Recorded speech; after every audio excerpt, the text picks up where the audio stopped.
പ്രവാസിയായിരുന്ന പുത്തികെ മുകുവിലെ അബൂബക്കർ സിദ്ദിഖിനെ മർദ്ദിച്ചു കൊലപ്പെടുത്തിയ കേസിൽ ഒളിവിലായിരുന്ന പ്രതിപിടിയിൽ.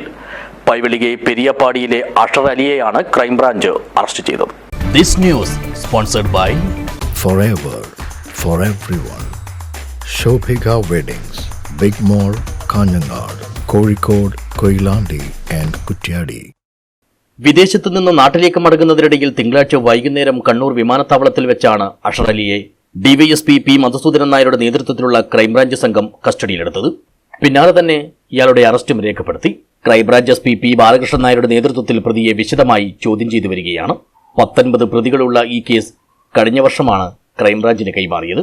2022 ജൂൺ 26-നാണ് കുമ്പള സീതാങ്കോളി മുഗൂർ റോഡിലെ പ്രവാസിയായ അബൂബക്കർ സിദ്ദിഖിനെ തട്ടിക്കൊണ്ടുപോയി പൈവളികയിലെ ആളൊഴിഞ്ഞ വീട്ടിൽ വെച്ച് സംഘം തല്ലിക്കൊന്നത്. കേസിൽ നേരിട്ട് ബന്ധമുള്ള അഷർ അലി കൊലപാതകം നടന്ന ദിവസം തന്നെ ഗൾഫിലേക്ക് രക്ഷപ്പെടുകയായിരുന്നു. കേസ് ഏറ്റെടുത്ത ക്രൈംബ്രാഞ്ചിന്റെ നിരന്തര സമ്മർദ്ദത്തെ തുടർന്നാണ് ദുബായ് ദേരയിൽ കഴിയുകയായിരുന്ന അഷർ അലി ഒടുവിൽ നാട്ടിലേക്ക് തിരിച്ചത്. ഇയാളെ കണ്ടെത്താനായി ക്രൈംബ്രാഞ്ച് ലുക്കൌട്ട് നോട്ടീസും പുറപ്പെടുവിച്ചിരുന്നു. ഇതേ കേസിൽ ഇനി 5 പ്രതികൾ കൂടി പിടിയിലാകാനുണ്ട്.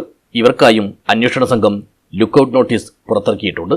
News bureau, Uppala.